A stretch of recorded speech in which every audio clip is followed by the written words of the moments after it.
convidamos para estar conosco hoje no AgriBusiness Entrevista o CEO da NAI Commercial Properties. É uma empresa que faz parte de um grupo mundial líder em imóveis rurais aqui no Brasil, nas grandes transações. Está conosco, então, o Aloysio Barinotti. Aloysio, bem-vindo. Muito obrigado. Boa tarde. Bom, vamos começar falando aí da atuação do que é a NAI hoje, né? Há quanto tempo ela está instalada e em que contexto ela está inserida? Tá. O nosso grupo veio da fusão de dois grupos. O inglês, chamado Commercial Properties, que chegou no Brasil em 1920 com o frigorífico Anglo. Foi criada então a Commercial Properties para administrar as propriedades desse grupo.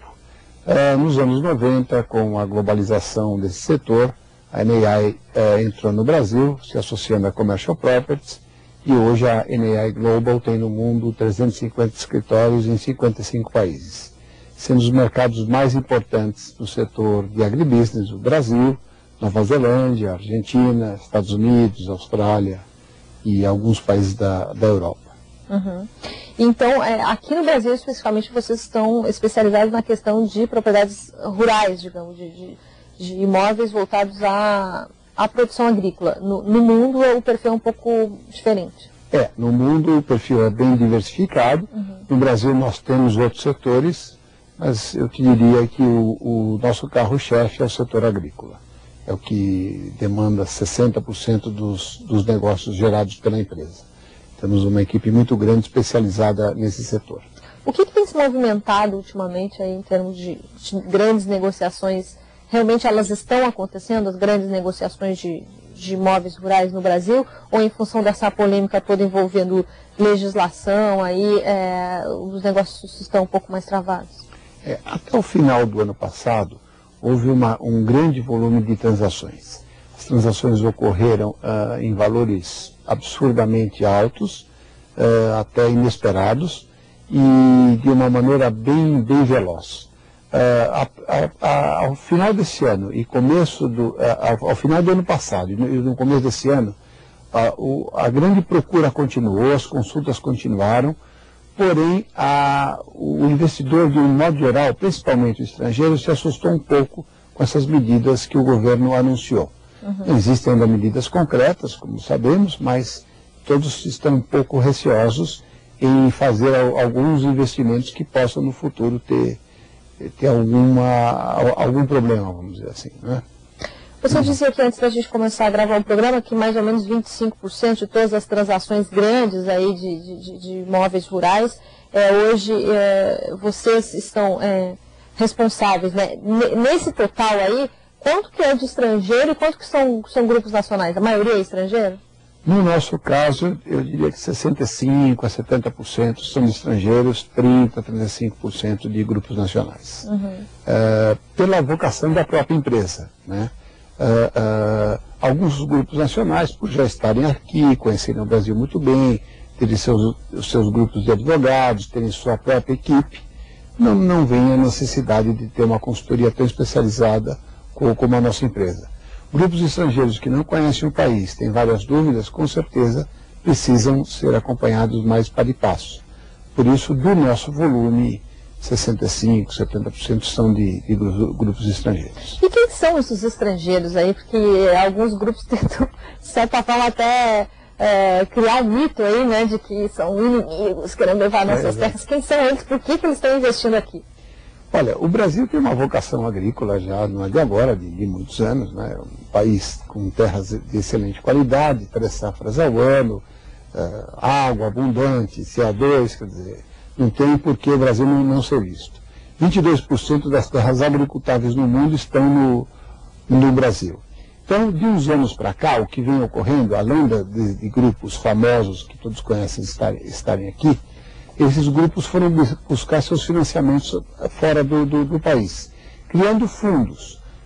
O que significa esses fundos? São pessoas como nós que investem em cotas desses fundos, que na compra de terras buscam a sua valorização ao longo de 15, 20, 30, 40 anos, para pagar a sua aposentadoria. Então esses grupos coletam esses valores, prometem uma rentabilidade E são esses os fundos que todo mundo às vezes teme, que parece que são grandes especuladores, não. É uma maneira desses grupos agropecuaristas financiarem o seu investimento e aí plantarem. Sim. Porque, como todo mundo sabe, o investimento rural hoje rende em média entre 4% a 6% ao ano. Quer dizer, não é um grande retorno comparado às nossas taxas de investimento ou para outros negócios. Porém, a valorização da terra ao longo de 40 anos, 30 anos, é sim um grande investimento. Então, na realidade, eles veem a terra brasileira como um ativo de alta rentabilidade no longo prazo. Exatamente. Então, eles fizeram basicamente uma divisão. Uma, pessoas comuns investem nesses fundos, buscando essa valorização ao longo de anos. E a outra, as empresas produtivas, vão plantar seu milho, soja, cana-de-açúcar, que cultura seja, visando a sua rentabilidade anual para pagar o negócio e pagar o seu investidor mensalmente. Claro. Bom, vamos falar mais sobre esses investimentos em terras no Brasil. A gente vai para um rápido intervalo e daqui a pouco voltamos nessa conversa com Aloysio Barinotti, que é CEO da NAI Commercial Properties. Voltamos já, não saia daí.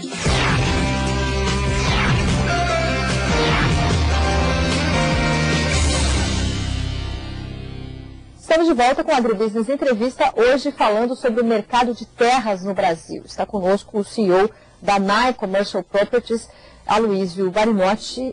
A NAI é uma empresa considerada líder no mercado aí de imóveis rurais no Brasil.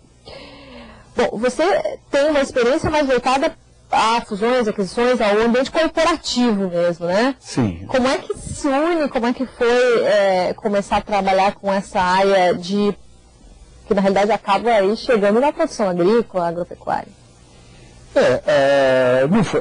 Foi um desafio, mas a nossa própria formação, temos muitos engenheiros agrônomos na empresa, minha formação também inicial é essa, mas ao longo dos anos você vai conhecendo investidores internacionais que chegam ao Brasil, mas no fundo a maioria é do ramo agrícola. Então você acaba tendo essa facilidade, essa conversa como se fosse de porteira de fazenda. Evidentemente visando o lucro, visando o investimento, mas a linguagem é praticamente a mesma. Né? E será que o agronegócio brasileiro está maduro o suficiente para falar com esse tipo de investidor, para enxergar o que essas pessoas enxergam? Porque a gente muitas vezes ainda se depara com produtores simplesmente preocupados com o preço da saca, do produto que ele vai vender, enfim, achando que esse pessoal que vem de fora e me ofertar, eles na realidade querem tentar me tomar algum lucro, né? Olha, talvez no passado a gente pudesse pensar assim. Hoje em dia nós acabamos de fechar, eu não vou citar nomes, mas uma grande área de praticamente 15 mil hectares em cana-de-açúcar, que grupos estrangeiros concorreram com um grupo nacional, que na realidade não era um grupo, foi um consórcio de fazendeiros, que criou e comprou uma propriedade de quase 150 milhões de reais, ganhando desses grupos internacionais. Então, é só um exemplo de como eu acho que o pessoal está mudando e está vendo o agribusiness do nosso país. Quer dizer, um produtor brasileiro vendeu os seus 15 mil hectares para o...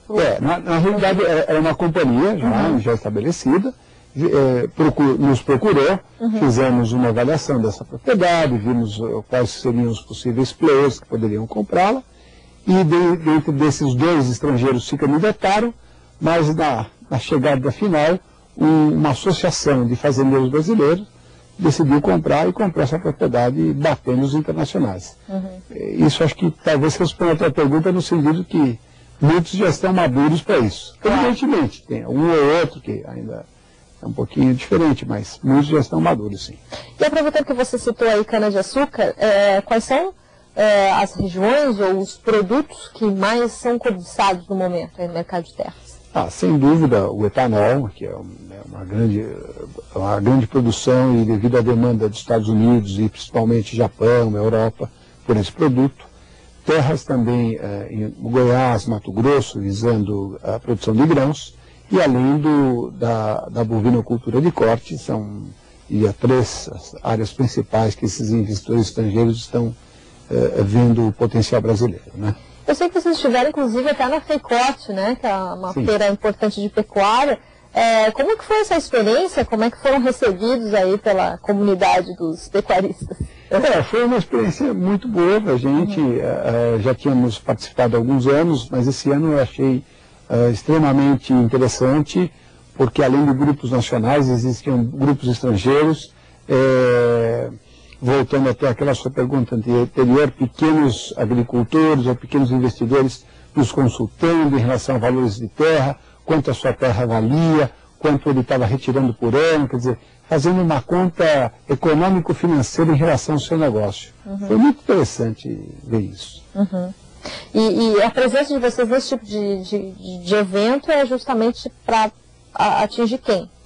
Na realidade, como hoje nós somos conhecidos mais internacionalmente que nacionalmente, a presença em eventos como esse é divulgar nossa marca, nos apresentarmos ao mercado nacional, vamos dizer assim, e mostrar que a nossa expertise pode ser também utilizada por grupos nacionais. Não só ter esse carisma por ter um nome americano, os grupos nacionais podem usar esse serviço tranquilamente. Não seria pelo fato de que estaria sobrando comprador e faltando um pouco o vendedor de terra? Sobrando comprador e faltando vendedor. No ano passado, eu diria que isso era considerado uma verdade. Esse ano já existe um equilíbrio. Esse ano eu posso lhe dizer que nós temos aproximadamente em carteira 150 mil hectares a serem vendidos por um valor aproximado de 1 bilhão e 200 milhões de reais, que estão aí a mercado, ainda não concretizado por essas leis aí, infelizmente, Código Florestal e restrição a estrangeiros. Mas estão próximos de. Bom, a gente fala daqui a pouco mais então sobre a questão dessa lei. Já conversamos um pouquinho, mas saber até que ponto, né, ela está realmente freando o negócio ou não, ou que ameaças podem vir a surgir. Vamos fazer mais um intervalo, Aloysio, e em seguida a gente volta. Estamos conversando com o CEO da NAI Commercial Properties, que é uma empresa especializada em imóveis rurais, em grandes transações de propriedades rurais do Brasil. Você não sai daí que nós já voltamos.